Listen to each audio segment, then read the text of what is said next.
All right, I'm super excited to introduce our guest of the week on the Johnny and Sergio show. His name is Sardor, founder and CEO of Home Alliance, which is a massive player in the home service space and going to be even more big, I anticipate, in the coming years.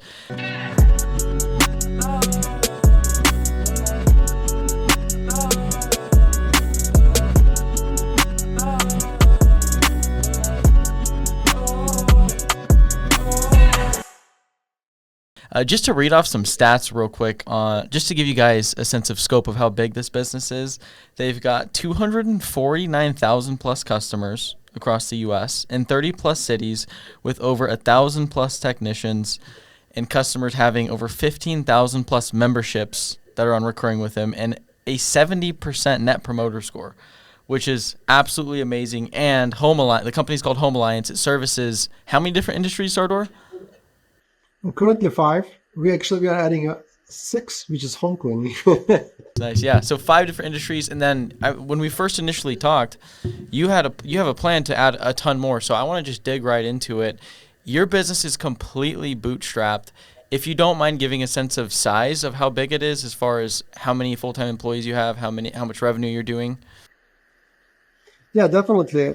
We have over 150 full-time employees, office people, and we are nationwide. We basically, our technicians, they work from home.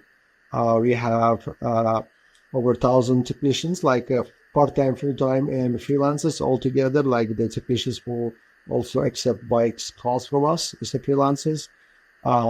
So that's yeah, and we are fully bootstrapped, and when we have built it basically first a service company, then we have evolved to become a better marketing platform. Then we have added in technology. Now we have added more of a technology subscription platform to both sides. And we are the horizontal and vertically integrated ecosystem. Yeah, it's really impressive to me because most people who come into, they start a home service business, I mean, they struggle getting one business, one HVAC company to $1 million. But you've somehow come in, bootstrapped, no funding, have taken a bunch of different industries and scaled all of them. So let's start with what even gave you the idea to go that route rather than just say, hey, I'm going to just focus on one vertical until $100 million. Yeah, it's a really good question. I think it came from in the beginning when you founded the company, and when something works, it comes kind of, you get to the stage of go go go, and you think you can do anything, and then later on probably it kind of sounds silly that it's better to focus on one, but it kind of worked out, and we start understanding the horizontal integration. About the LTV, lifetime value of the customer, which is really important this way. By it will really help you to lower the customer acquisition cost. Like you get a one customer, and then you can come back to the same customer multiple times. If you really keep the customer happy within 5 to 7 years, you can grow all the way to $50,000 to $75,000. And with that kind of LTV, you can afford any customer acquisition cost. Yeah, that's amazing. Is that the LTV that you're seeing for Home Alliance? Yeah. It's all of the services. That's what we're saying. LTV, the most customers who actually like our raving fans. Those LTVs even get to that size. Like by actually within 5-7 years, eventually customer either replace air conditioning or does some kind of a big sewer job or replace electrical upgrade. And all of those services adds up. And appliance repair is kind of our way to get into the door. Customer acquisition cost is less there. It's like it will cost us $50 to get to the door. Or when it's on the plumbing or electrical HVAC, the customer acquisition cost can go up to $150, $200, $400. And it's easier to get into the door through appliance repair than try to get into those bigger trades. And now that's why we are actually adding a home cleaning that looks like customer acquisition costs even less than appliance repair. And once you're in the door, then you can actually cross-sell, offer other services. And having the really good home cleaners coming back to the homeowners like every 2 weeks or months, kind of increases frequency of services rather than which appliance repair can be like once a year or once in 2 years. Yeah. No, it's genius. What services do you offer? We offer at the moment, our main vertical is appliance repair, and the next one is HVAC, air conditioning, then electrical, plumbing, air duct cleaning. And now we just added home cleaning to our vertical, and we are planning to add a handyman services. Okay, so you have home cleaning as the sixth, handyman as the seventh. And before you got started with Home Alliance, what was your background? Like, what were you doing before? I got immigrated in 2003 as a F1 student, and I did all kind of different work in the beginning. And I was working in the restaurant as a busboy, waiter before I was even doing dishwashing. Then ended up in construction. I was doing my first job was in the construction world, the painting. I did some painting work. Then I did some plumbing, electrical, HVAC, and end up doing some commercial washing machine repair job and opened up first my company on that 2006, 2008, 2011-ish. And then I kind of got into the consumer market of appliance repair. And an appliance repair, I was not a technician. I was a technician in the previous company of mine on the fixing commercial machines in the laundromats and hotels. So fixing was my kind of a beginning trade itself. Then I became really good on marketing, the PPC, the search engine optimization, SEO. That's what kind of lead us to get into many verticals. Dude, that's pretty crazy. How did you even get into PPC? Like SEO, like going from technician to like having the whole business. And are you familiar with the E-Myth book? E-Myth, I got an E-Myth later on. I met Michael Gerber in 2019, I believe, Okay. or 18 or 19. But I didn't know about E-Myth before. But it kind of business evolution, I think. First, I was a technician in 2008-9, right?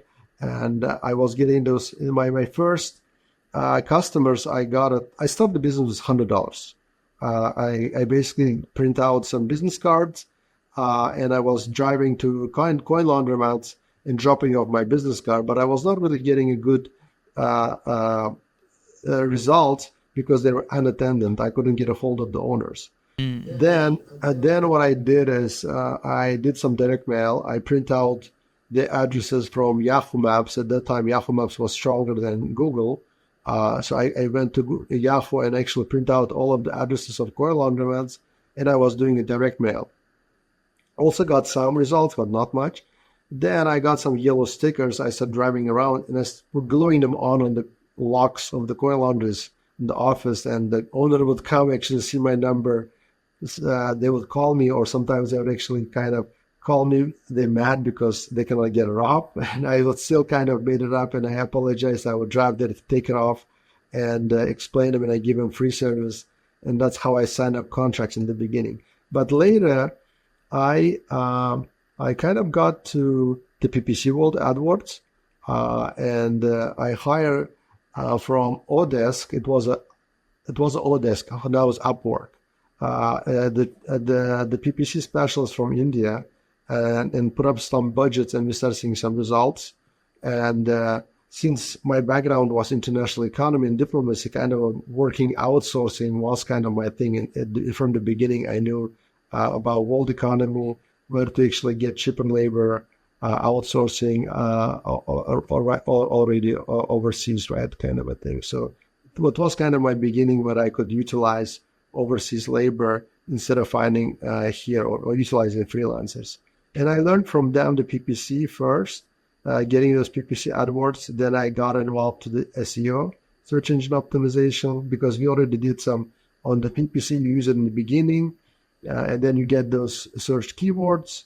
And then once you already collect enough search keywords for the search terms, and it automatically makes sense to actually get into the search engine optimization to lower your costs. So that was kind of a beginning of that commercial laundry. And I ended up buying like more than 20 domains, I think, at that time. I bought commercial brands, domains like speedqueenrepair.com, millerrepair.com, Dexter.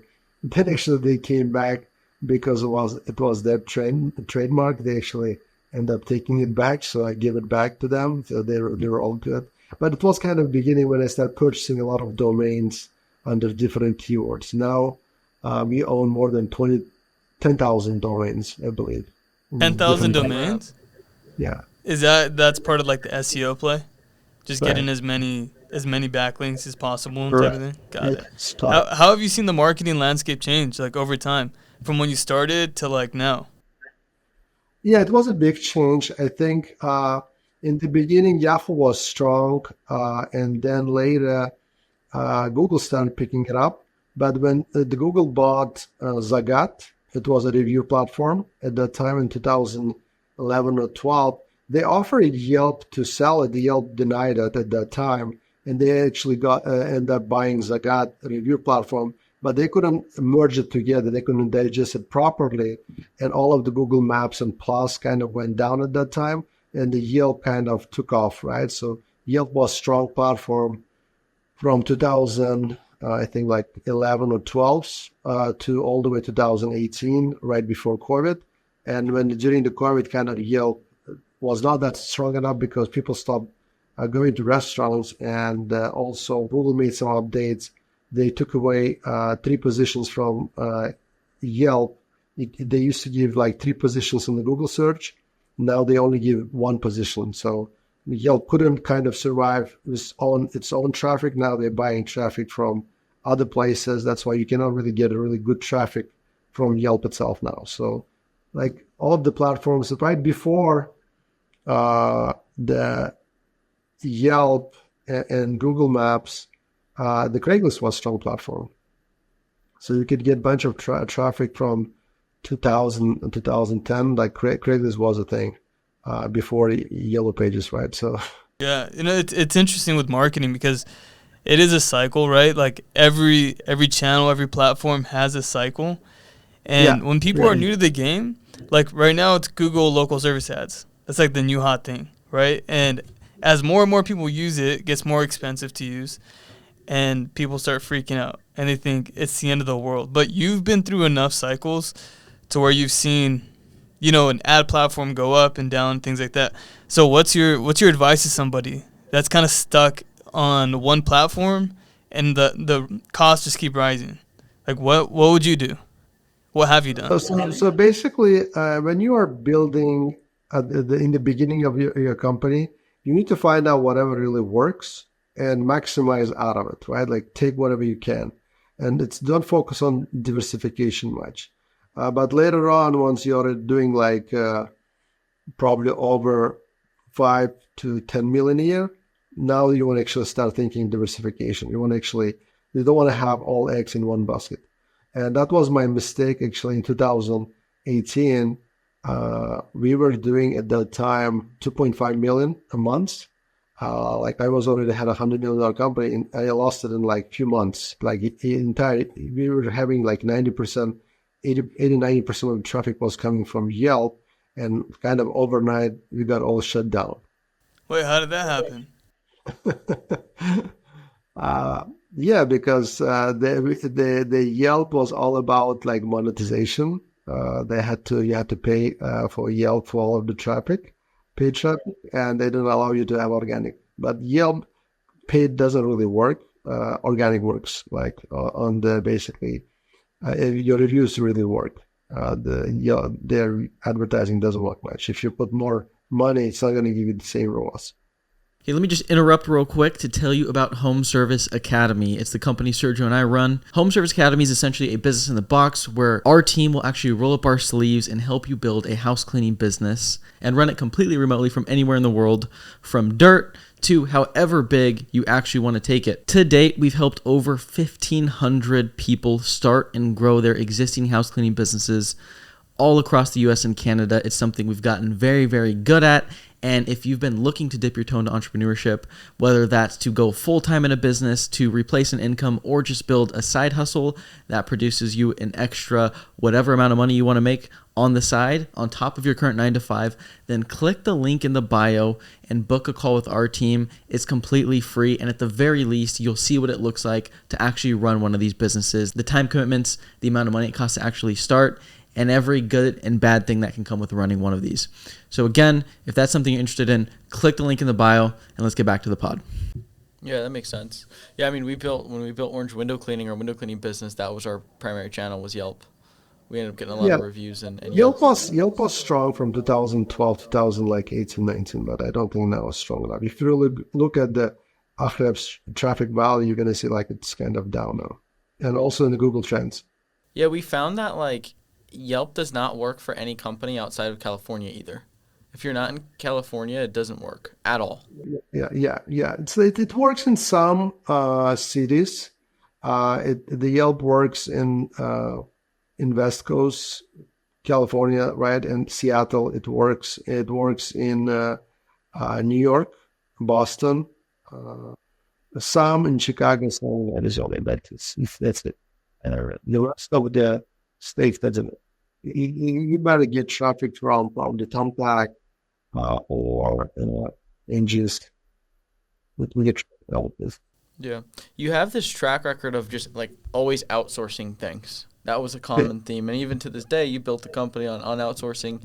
And we get a lot of questions on like, well, what about quality of service when you don't technically own the fulfillment with W-2, and you handle a ton of people that actually do the work that aren't W-2'd. So what would you say to someone who's like, hey, I don't believe that I can use contractors and build a successful business? You can build, look, it's just comparison of a taxi cab versus Uber. Uber doesn't own trucks, right? Uber doesn't own cars, but you still had a better quality than the taxi cabs, correct? So the same thing here, it depends on your quality control.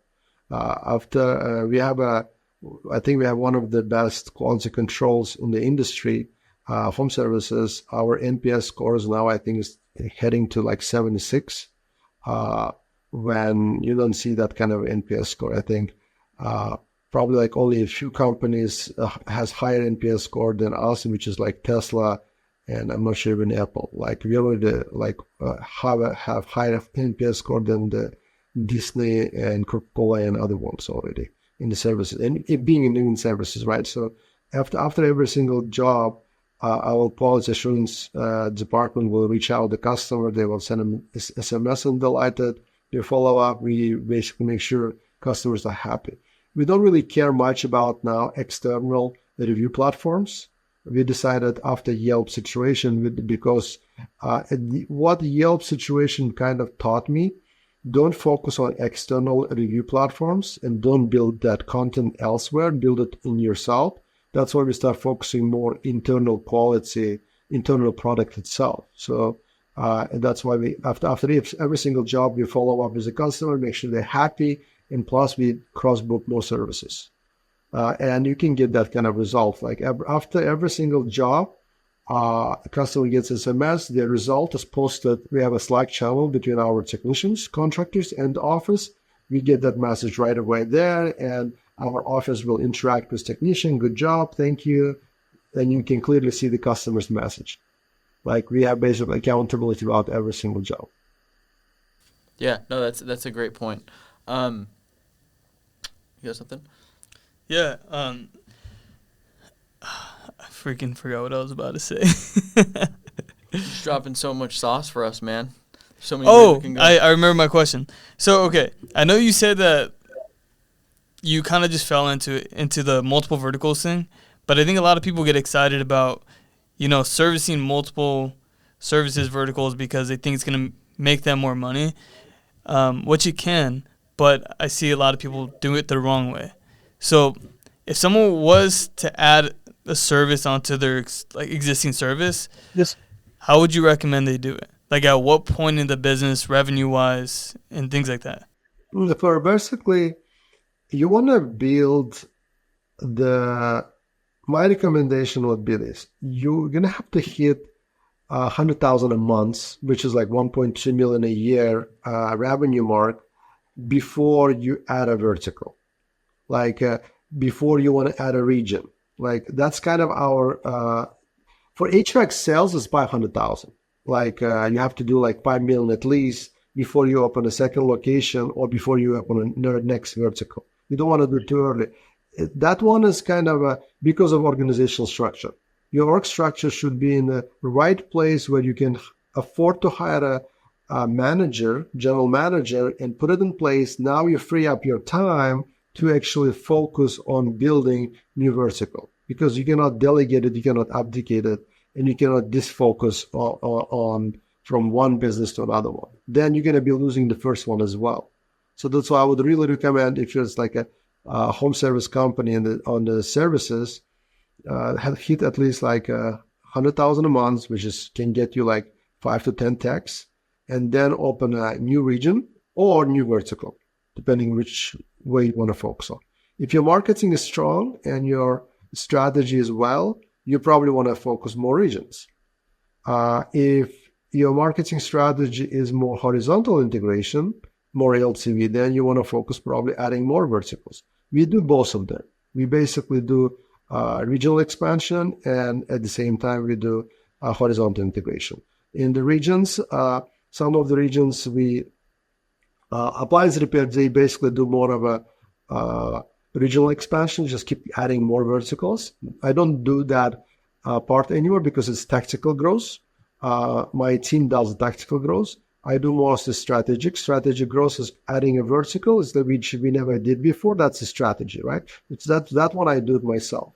Operational, I don't get involved much. My team can handle the operation, expansion, everything else. So by adding a new vertical, that's my responsibility. But adding a new regions, if it's after the second one, now it's kind of a more tactical. My team can do that. So, okay, you're focusing more on the strategy part, and that includes like adding new locations through. Is that adding new locations through acquisition as well? Yeah, that's also strategy, correct. Acquisition, that's going to be my main focuses in 2024 and 25. We're going to be growing through acquisitions, through M&A. Okay. And probably mergers is going to be strategy. And how are you looking at that? Like, what companies are you looking for? What type of companies, at least for your strategy? And also, too, to piggyback off that, like, what verticals do you see that are kind of untapped that people don't really talk about in home service? We are focusing mostly our strongest verticals: appliance repair and HVAC, electrical and plumbing. That's where we want to do the most of the acquisitions now. But I'm sure in 6 months, probably we're going to start switching the focus to home cleaning and handyman directions, because we haven't hit the 100,000 a month on home cleaning. So once we hit 100,000 a month, now I can clearly see that now we have developed department or like division. Now we are ready to actually acquire or add more regions. So once we get to that size, I think appliance repair is a smaller size. It's only $5 billion industry. When HVAC is almost like 120 billion, plumbing also 120 billion, and electrical is 200 billion. So if I would acquire or do the M&A, I would focus, of course, on the bigger industries than smaller. Or go ahead. I'm just curious, because if you're rolling these companies up, and are you looking at specific companies that already have like your similar model using contractors, or are you still looking at companies that have W-2 employees? And then if you are, how would you go about converting them to your model? No, we would not convert. We're looking both sides. We are looking both sides. We are looking for the companies who already have a 1099, like more of a virtual kind of a marketing / technology enabled companies, right? Those ones. So we are looking for those. Also, we're looking W-2 as well. But we're not going to be merging them, or we're not going to be switching the model. We're going to be keeping the SNS, because you don't want to. You're going to be breaking the culture. You're going to be making a lot of different changes. They're going to be under different holding companies. They're going to be under different management. You cannot consolidate them. It's two different things. Yeah. Okay. Yeah, that's what I was wondering because I've never heard of anyone really doing No, that. no, no. I would keep them as it is. Yeah, that makes a lot Probably of I would sense. just bring a technology. I would bring more of a CRM's technology and automation, more lead generation, optimize it, outsource into some of the OpEx, right? But I would not touch the technicians or like that would. And from a buyer's perspective, where do you see a lot of the opportunity? Because I know PE is very heavy in HVAC and plumbing, but since you said that appliance repair is a smaller industry, does that mean there's more opportunity there from a buyer's perspective? It's a good question. I would not call it that way. The reason why Ps are aggressive in HVAC world because of their membership contracts. Mm-hmm. You don't see much of a membership contract in other verticals. When the Ps are looking at the company, they're valuing it on them. You get a higher multiplication if you have a recurring revenue. And most of the plumbing or electrical companies or other companies, they don't have a recurring revenue. Special appliance. Home cleaning, yes. Pool cleaning, yes. Pest control, yes. It's interesting because it seems like home cleaning, I mean, maybe you have a different perspective from like the PE world more, but like I haven't seen home cleaning like rolled up in the same way that HVAC or pest control is. Yeah, the reason for that is home cleaning has HVAC are working outside of the house, and home cleaning working inside the house. And home cleaning is smaller checks. HVAC is higher checks, bigger checks. Mm-hmm. The home cleaning you have too many moving parts. There are a few reasons I think in the home cleaning. What it makes me kind of being careful in the home cleaning, and like checks are smaller, and most of the small companies are running home cleaning. But if you really add them together, merge them together, it's a horizontal integration. Now you have something more interesting. Yeah. I'm curious too because we've got a lot of people that come to Home Service Academy, our business, and they're like, oh, can I do this in like, HVAC or electrical or whatever trade niche?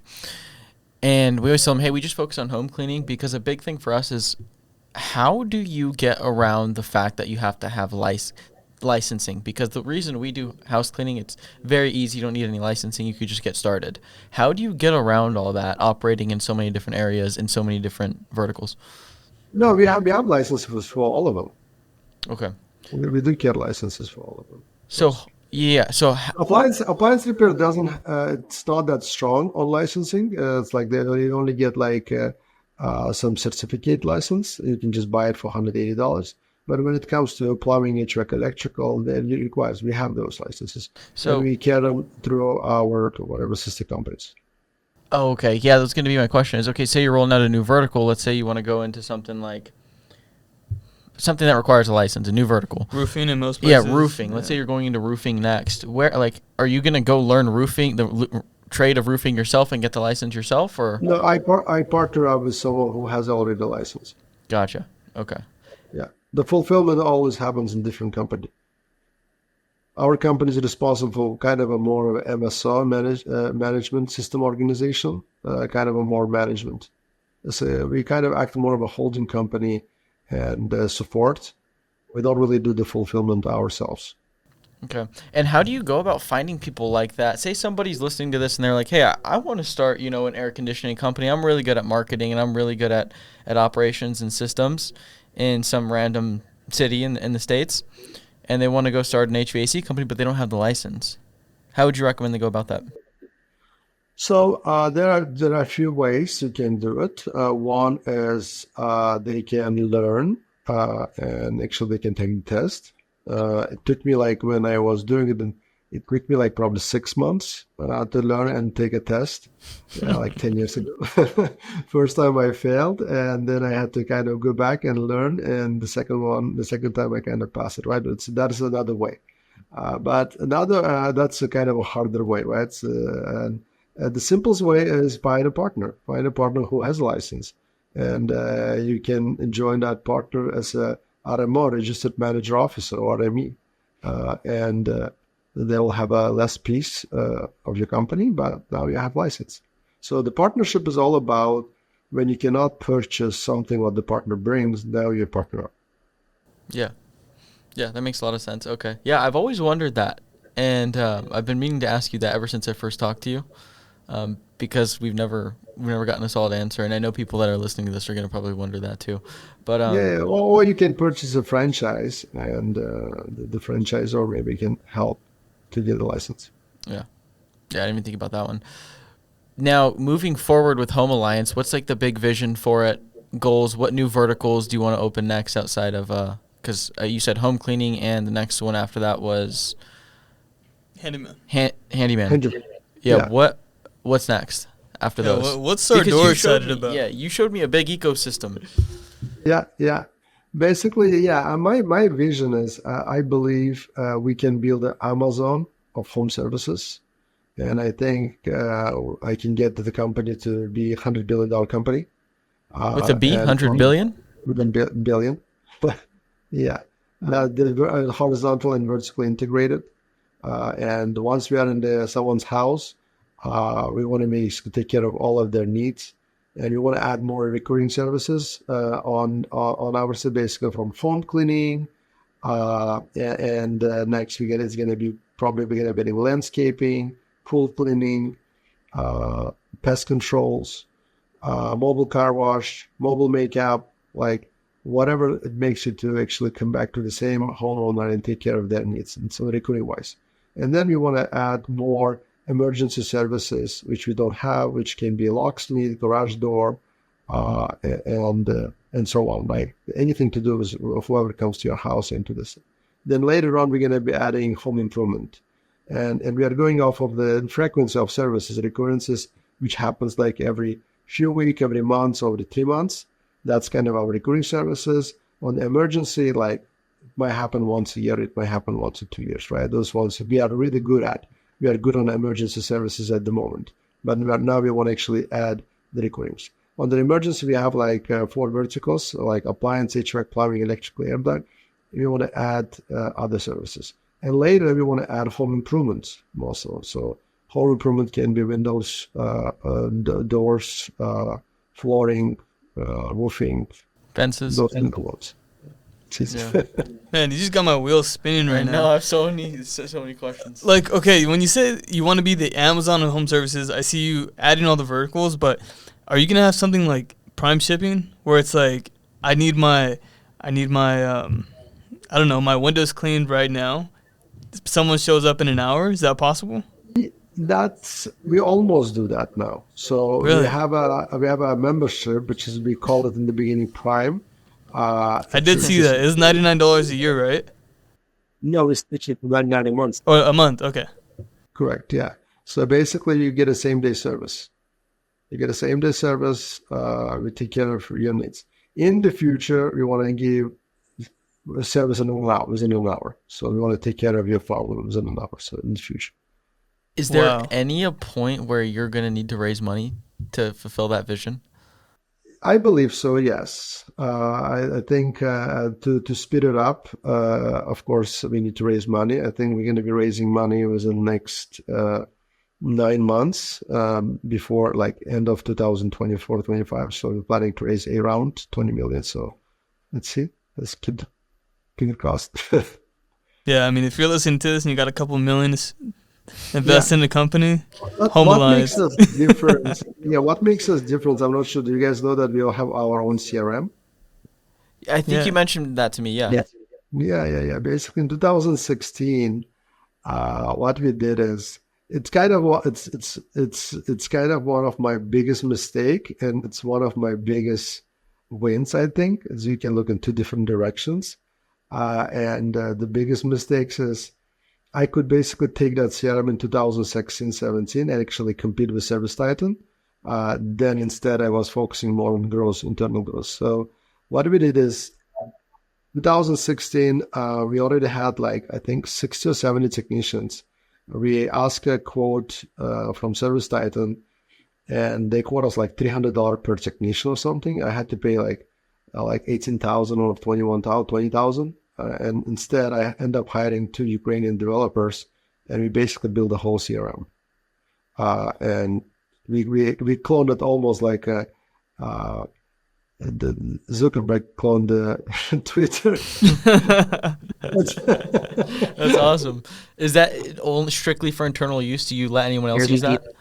Correct. Yeah. We only did. No, we have upgraded, and we have we have basically marketing integration from the beginning till the end. We basically know how much money we are spending in each channel and what kind of ROAS we have and what kind of spend to revenue ratio. Like we have a whole robust system, and we use Microsoft Power BI for reporting purposes. We basically can look from different angles to the report of how we are doing it regionally, how we are doing it departmentalized on the spend to revenue ratio and everything else.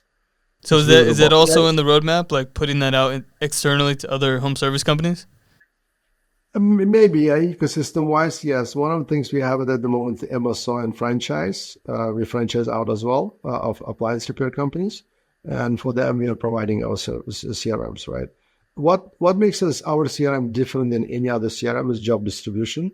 We can job distribution can happen without even dispatching the pool, and it can distribute jobs around average dollar per lead or closing ratios, average dollar from the distance or whatever. We call it like a hungry. If the technician doesn't have enough jobs, so it can distribute depending on the logic how we put it from the management perspective. So the system will advise the dispatchers to how to distribute the job to which technicians. And you said that you have franchise locations? Yeah, we have franchise. We have opened up. We have a franchise called Trust Pro Appliance. We sell franchises and franchise our appliance companies. And why did you decide to do that instead of continuing to do corporate locations? I think when you become bigger, it becomes a little harder to manage and give same kind of quality. But we are also doing the franchise for the point of translating and forwarding and faster growth. And we're going to have a same system on all of those franchise locations. And in the future, we can acquire them back. Of course, if for the good multiplier, whatever, it's going to be good for them. So it's a win-win for both sides. Got it. So it's kind of a hybrid model. You're doing both to scale quicker. Correct. Yeah. Oh, that's interesting. Genius. I'm curious. If I remember correctly from our first ever conversation that we had, you have everybody wearing Home Alliance, your brand that goes into houses, right? Yeah. How were you able to get around it? That's the $1 million question right there. I don't know if you want to answer it, but that's $1 million question. How are you able to send contractors with your stuff, your brand on them? Have you ever guys tried Amazon contract? They call it Amazon Partnership Program, I believe. Yeah, it's where like people drive around in their normal cars and they deliver packages. Tell me about that. Mm-hmm. Okay. Yeah, all of the vans locally drop shipping packages from Amazon. They're not Amazon employees. They're employees of local partners, and they get paid. Now that I'm thinking about it, yeah, that makes a lot of sense. Yeah. And they're wearing the Amazon vest. Correct. Yes. But they're not employed by Amazon. They're employed by local partner companies. Yeah. You saying that you making the comparison to Uber and taxi companies really blew my mind. That's like my huge takeaway from this. And even the Amazon thing. Because then I think about driving an Uber. I mean, you see the little Uber thing hanging down. Right. And right on their windshield. Yeah. Mm-hmm. I'm asking because lots of people are under the assumption that, hey, I can't do that with contractors. You can have a contract and you can pay them for advertising.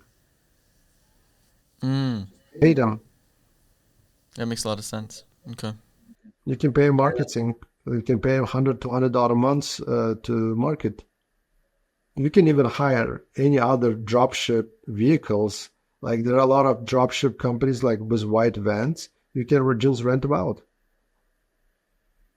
You can put your logo there. You got my gear spinning. You got something? Yeah. Now I want to go back to our last conversation. Asked you, Sardor, what's your superpower? And you said it was systems, right? So I want you to just drop some just some heat on the viewers here or the listeners. You know, what's the biggest takeaway they can take away from what you do really well? and implement in their business? So yeah, on the system wise, I kind of think as an engineer, it might take me some time in the beginning to I really like crunch and understand how it works. I kind of disassemble the whole thing. I have to understand so in order to scale it. And my advice would be if you want to build a business, actually it came from when I met Michael Gerber at EMIT in 2018. I was mentioning him about like on the business, the gray areas or something like that. And then he said like, you cannot scale anything gray. And he's right. A business has to be black and white. So in order to scale anything, that's why we are cashless. We don't carry any cash. Like every single payment system has to be like only credit cards, right? So because cash will create gray areas. And you should eliminate all of the gray areas and keep everything black and white so you can actually scale it. And working with the family members also creates kind of gray areas. You cannot really keep them accountable for something. I can have a partnership with my family members. I have 3 brothers, but they don't really work in my org structure, right? So in order to really scale, you have to have a scalable model, which will allow you to actually hire other people and put them on the place and motivate them and scale. So like anything you build, I kind of project and build like 5 or 10 years ahead, and kind of then I have a vision for those things. I have a vision for 2028. I have a vision for 2025. Like I have the org structure vision, company structure vision, like family office vision structures, and the same thing with the financial models, right? The building on the model wise. If you can imagine, you can deliver this. And then the founder's job as a visionary is to imagine and show the people what you want to do, and other people will show up who want to actually execute your vision. Like if your vision is high and big enough, you will have enough. The people are going to find you actually who want to execute, who are going to get excited with that vision. So my thing will be like, think big, have a big vision, and you'll find those right people. Yeah, that's great advice. Yeah, that's great. You got me fired up right now. No, seriously, man. I think you think it's a good place to. Yeah, we're about here on time. I want to respect your time, but and I think one of my strongest powers are, if I see any business, I can help you to add on the valuation. I can add 2x's right away by helping and telling you and showing you how you can like 100x your business right away. Wow. We're going to have to sit down privately. Yeah. Yeah. No, I mean, this is great. I think people are going to get so much value out of this, and I could foresee us needing to do a part 2 in the future, so I'm sure we'll get that on the books. Yeah, we may need to make you a guest of the pod, Sardor. Yeah, I mean, if people want to reach out to you, if they want to connect with you, where can they find you? They can find me. We can share our Linktree link. They can find me on Instagram, LinkedIn, or Linktree. We're going to have, then they can email me or find me on that. Yeah. Okay. We'll put that all in the description below so they can contact you. But, dude, we appreciate you doing this, man. This was one of my favorites for sure. I agree. All right, man. Well, that's it. Yeah, appreciate your time. See you guys next week. See ya.